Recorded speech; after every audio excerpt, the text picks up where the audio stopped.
इमरान खान ने तोशाखाना केस में नैब की तलबी के खिलाफ इस्लामाबाद हाई कोर्ट से रजू कर लिया। इमरान खान की जानिब से नैब में तलबी के नोटिस गैर कानूनी करार देने की इस्तदा की गई। इमरान खान ने केस का फैसला आने तक नैब को तादीबी कार्रवाई से रोकने की इस्तदा भी की है। इमरान खान ने दरख्वास्त की है कि नैब के 16 फरवरी और 17 मार्च के नोटिस गैर कानूनी करार दिए जाएं। दरख्वास्त पर फैसला आने तक इंक्वायरी को इन्वेस्टिगेशन में तब्दील करने से रोका जाए। इसके साथ साथ चेयरमैन पीटीआई इमरान खान ने कहा है कि सुप्रीम कोर्ट का 5 रुकनी बेंच बने या फुल बेंच, हमें कोई फ़र्क नहीं पड़ता। इन्होंने ट्वीट की कि इलेक्शन इल्तवा केस की समाअत के लिए सुप्रीम कोर्ट का चाहे 5 रुकनी बेंच हो या फुल बेंच, हमें कोई फ़र्क नहीं पड़ता। हम तो सिर्फ आइन के मुताबिक 90 रोज़ में इलेक्शन का इनकाद चाहते हैं। इमरान खान ने कहा है कि हमने पंजाब और केपी की असम्बलियाँ तहलील करने से कबल अपने आला आइनी माहिरीन से मशावरत की थी, जिन सब में 90 रोज़ में इलेक्शन कराने की आइनी शिक से इनहराफ नहीं किया जा सकता। लेकिन अब हुकूमत, इनकी सहूलतकार और इलेक्शन कमीशन ने आइन का मजाक बनाया हुआ है। रूसी एजेंसी फेडरल सिक्योरिटी सर्विस की जानिब से जारी करदा बयान में कहा गया है कि एवन ग्रेशबर्ग को यूकाटनबर्ग से खुफिया मालूमात हासिल करने के शुबे में हिरासत में लिया गया है। आलमी खबर अदारे के मुताबिक फेडरल सिक्योरिटी सर्विस की जानिब से इल्ज़ाम आयद किया गया है कि Ivan Russian military industrial complex के एक शोबे की सरगर्मी के बारे में खुफिया मालूमात हासिल करने की कोशिश कर रहे थे। आइवन का ताल्लुक वॉल स्ट्रीट जर्नल से है। वो अदारे के मास्को में वाक़या ब्यूरो से यूक्रेन जंग, रूस में होने वाली पेशरफ्तों और इससे जुड़े मौज़ूआत की कवरेज कर रहे थे। फेडरल सिक्योरिटी सर्विस ने यह नहीं बताया कि एवन को कब हिरासत में लिया गया। अगर एवन पर जासूसी के इल्ज़ाम साबित हो गए तो इन्हें 20 साल तक कैद हो सकती है। वॉल स्ट्रीट जर्नल की तरफ से जारी करदा बयान में एफएसबी के इल्ज़ाम की तरदीद करते हुए अपने रिपोर्टर की फौरी रिहाई का मुतालबा किया गया है। वाज़ेह रहे कि सर्द जंग के बाद एवन पहले अमरीकी सहाफ़ी हैं जिन्हें रूस ने गिरफ्तार किया है। पंजाब और खैबर पख्तूनख्वा असम्बली के इंतखाबात मुलतवी करने के खिलाफ केस की समाअत कल सुबह 11:30 बजे होगी। सुप्रीम कोर्ट के अमले के मुताबिक कल जस्टिस अमीनुद्दीन के बगैर बेंच के सामने केस मुकर्रर किया जाएगा। अदालती अमले के मुताबिक पंजाब केपी इंतखाबात मुलतवी करने के खिलाफ केस की समाअत आज होना थी, जो अब कल होगी।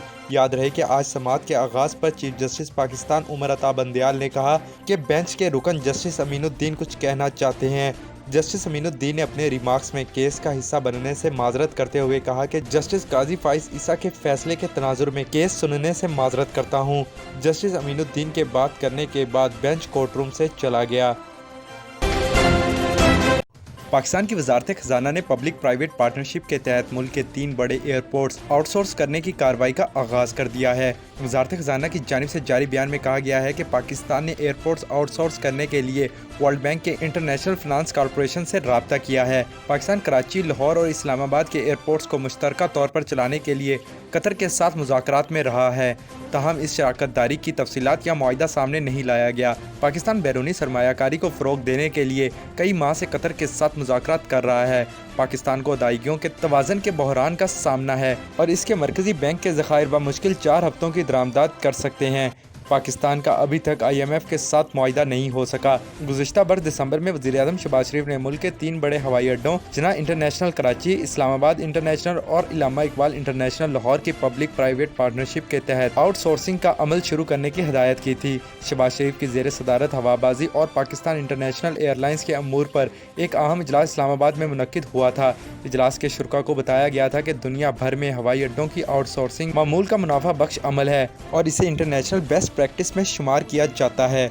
अब आउटसोर्सिंग है क्या? एविएशन हुक्काम के मुताबिक हुकूमत पाकिस्तान को हवाई अड्डों से सालाना 30 अरब रुपए की आमदन हासिल होती है, जबकि आउटसोर्सिंग करने से न सिर्फ आमदन में कई गुना इजाफा होगा बल्कि बैनुल-अक़वामी कंपनियों से मुआहदे डॉलर्स में तय किए जाएंगे, जो हुकूमत के लिए मुल्क में डॉलर्स के ज़खायर बढ़ाने का एक जरिया होंगे।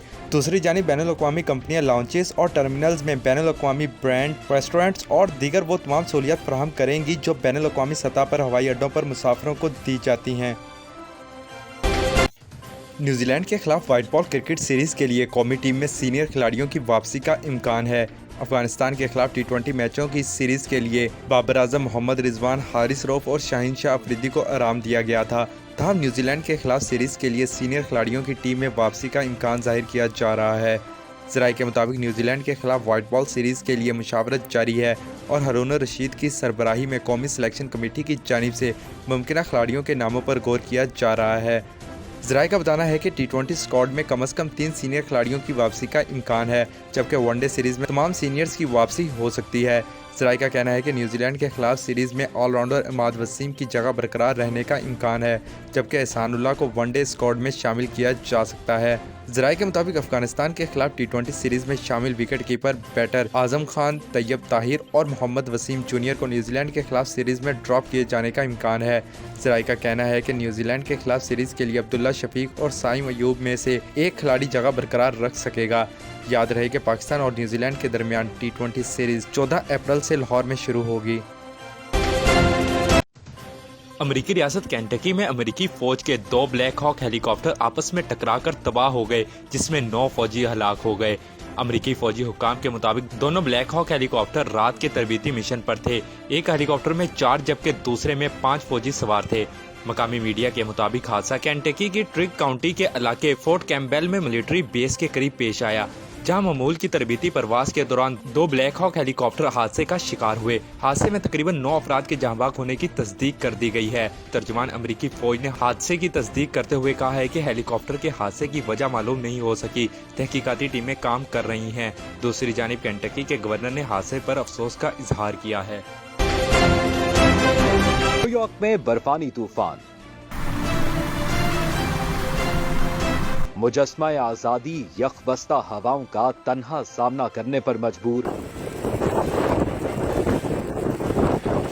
सयाह साथ छोड़ गए।